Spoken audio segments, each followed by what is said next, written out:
벌써 11월 말이에요. 시간 정말 빠르죠?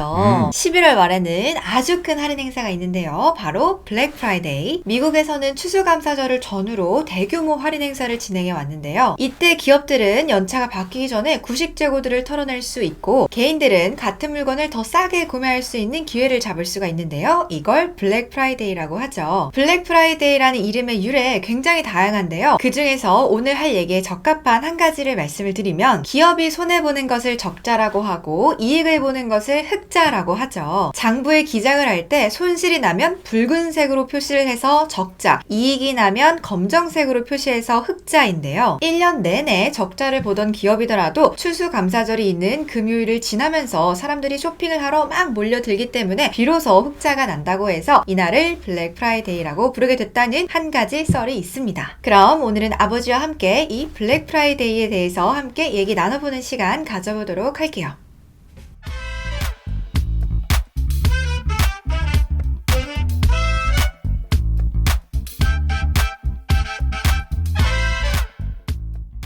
아버지, 이게 2019년부터 코로나 위기가 시작이 됐잖아요. 그때부터 블랙 프라이데이보다는 인터넷을 집계한 사이버 먼데이의 매출로 이전이 되고 있다는 얘기가 굉장히 많죠. 뭐 아무래도 그렇지 않겠니? 바이러스 쇼크 이전에는 정말 굉장했었어. 사람들이 밤새 줄 서고 있다가 딱 문 열자마자 우르르 뛰어가가지고 뭐 소위 오픈런이라고 그러지. 그런 광경을 많이 봤었어. 그때는 막 사람들이 먼저 가가지고 사겠다고 막 밟고 사람이 이렇게 서로 밟고 그치. 지나가고 엄청 무거운 TV 같은 것도 막 번쩍번쩍 들어가지고 선점하고 막 이랬었던 기억이 나는데, 아무튼 뭐 이제 코로나도 거의 마무리 단계에 접어들고 있잖아요. 그러면은 오랜만에 또 오픈런을 볼 수 있을까요? 글쎄 뭐 안 그럴 수도 있지 않겠니? 지금 소비의 주축이 MZ세대로 지나가면서 조금 소비가 분산돼서 이루어지는 것을 많이 볼 수가 있거든. 연말 쇼핑 시즌 내내, 어느 한 날이 아니라 연말 쇼핑 시즌 내내 소비가 고르게 좀 분산되는 모습을 볼 수 있거든. 아마도 오픈런 같은 것들은 이제 점점 좀 사라져가는 그런 유물이 되지 않을까 싶어. 실제로 코로나 이전부터 매출 자체가 사이버 먼데이 쪽으로 계속 큰 숫자가 이동하고 있는 것을 볼 수가 있었거든. 게다가 지금은 심리적으로 소비가 왕성하게 이렇게 이루어질 수 있을지도 사실 의문이잖아. 근데 지난주에 소매 판매가 굉장히 서프라이즈한 수준으로 발표가 됐잖아요. 그렇긴 하지. 그렇다면 지금 소비 여력 같은 경우에는 좀 충분히 괜찮아질 수도 있다고 생각이 되는데, 뭐 그렇긴 하지. 최근 연준이 금리를 좀 빠르게 올렸잖아. 그럼에도 불구하고 소비가 거의 죽지 않았었거든. 팬데믹 때 위기 탈출 어쩌고 그래가지고 막 돈을 거저로 막 나눠줬잖아. 그때 그 무료로 공짜로 받은 돈 가지고 소비를 했었단 말이지. 다른 나라들에 비해서는 아무래도 소비가 그대로 살아있을 수 있었는데, 그것도 이제 뭐 한계가 있지 않겠니? 점점 소진되는 상황이 있었고. 근데 그보다는 사실 심리가 문제야. 뭐 지금 TV만 딱 틀면 누구나 경제 침체를 지금 이야기를 하고 있잖아. 그런 상황에서 소비를 좀 왕성하게 유지하기 좀 어렵지 않겠나 싶어. 월마트라든지 타켓이라든지 이런 대형 소매 업체들도 지금 실적 전망치를 계속 줄이고 있거든. 줄여내고 있거든. 뭐 지금 주요 투자 은행들 같은 경우에도 2023년을 리세션을 다 예상을 하고 있다 보니까 이런 상황에서 매출 전망치를 늘리는 기업은 없겠죠. 그렇지. 그러면 이번 블랙 프라이데이에는 소비가 감소한다고 보는 게 맞을까요? 그걸 제가 어떻게 압니까? 그런 예측은 사실 의미가 없고 또 예측할 수도 없잖아. 그보다는 시장에 어떤 영향을 줄 수 있는 요인들이 있는지 그걸 먼저 분석을 하고 그 결과에 의해서 우리의 행동 반경을 결정하는 것이 더 중요하지 않겠니? 뭐 예를 들면 이번 블랙 프라이데이 때 소비가 굉장히 중요하다라고 한다면 그 소비가 예상치보다 좋았는지 나빴는지를 보고 그걸 토대로 해서 우리가 지금 어떤 행동을 해야 되겠지, 뭐 이런 부분들을 결정하는 것이 훨씬 더 우리가 해야 될 일에 다 가깝다고 볼 수가 있어. 그걸 전제로 처음부터 다시 한번 시작해보자고. 오케이. 그러면 일단 하우스뷰가 워낙에 침체를 바라보고 있잖아요. 그러면 적어도 사람들이 불필요한 소비를 줄이려는 노력은 하겠죠. 그렇지. 미국 상무부가 발표한 10월 소매 판매 자료를 보면 명목상으로는 정말 서프라이즈한 그런 결과를 보여줬어. 하지만 조금 더 디테일하게 파고 들어가 보면 아닐 수도 있다라는 것을 볼 수가 있거든. 백화점 매출이 그닥 좋지 않았다는 것을 알 수가 있어. 특히 스포츠용품이라든지 의류, 전자제품 이런 쪽의 매출이 현저하게 떨어지고 있다는 것을 알 수가 있거든. 그건 이미 그러니까 쓸데없는, 그러니까 불필요한 소비를 좀 줄이고 있다라는 것을 알 수 있는 거지. 또 아무래도 소비를 줄여야 한다면 가장 먼저 그런 것부터 줄이겠죠. 그렇지. 뭐 옷은 있는 거 그대로 입는다고 그럼. 하던가, 아니면 뭐 컴퓨터나 핸드폰 같은 것들은 뭐 1년 더, 2년 더 쓴다던가. 그렇지. 특히 지난 10월 임금이 전년 동기 대비 4.7% 올랐는데 때문에 소비자 물가가 7.7% 비교했다는 점과 비교를 해보면 구매력 기준 실질 급여는 3% 정도 작아지고 있는 거니까 개인들도 소비를 그렇게 왕성하게 하지는 못할 것 같아요. 그죠? 게다가 경제분석국이 매달 발표하는 개인 저축률이라는 게 있는데 그게 9월 달에 3.1%로 내려갔거든요. 저축률까지 내려가는 상황이니까 여윳돈도 뭐 점점 말라가고 있는 것 같아요. 그렇지. 그게 우리만 그렇게 생각하겠니? 우리가 그렇게 생각했다면 기업들도 그렇게 생각을 하고 있을 거야. 그래서 이번 추수감사절 때 기업들은 뭔가 재고를 쌓아놓고 팔 생각하지 않고 있는 재고를 먼저 털어낼 생각을 먼저 할 거다라는 거지. 이수도 알 거야. 지난해 말에 추수감사절 이전에 정말 너무 많은 재고를 쌓아놨다가 그거 끌어안고 그냥 뒤로 자빠졌던 거 생각날 거야. 그때 아마존이나 타겟 같은 경우에는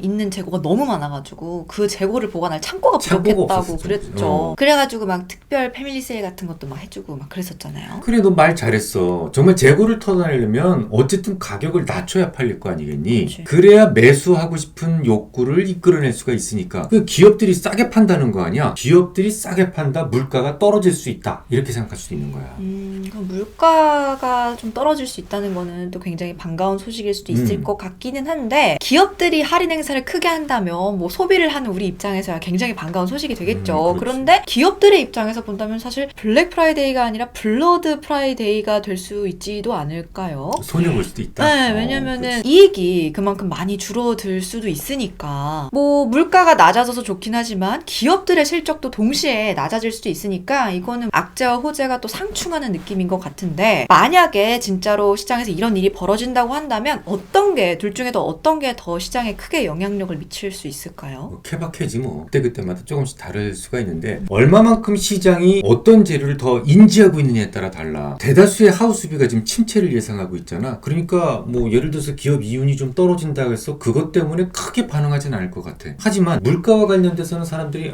지지부진해질 것이다. 물가는 계속 좀 유지가 될 것이라고 믿고 있잖아. 그런 상태에서 물가가 조금이라도 더 내려가면 거기에 대해서는 조금 더 강하게 반응이 나올 수도 있어. 이쯤에서 재고 사이클과 관련된 이야기를 좀 짚고 넘어가야 되는데 이수가 알고 있는 재고 사이클 좀 얘기 좀 한번 해봐.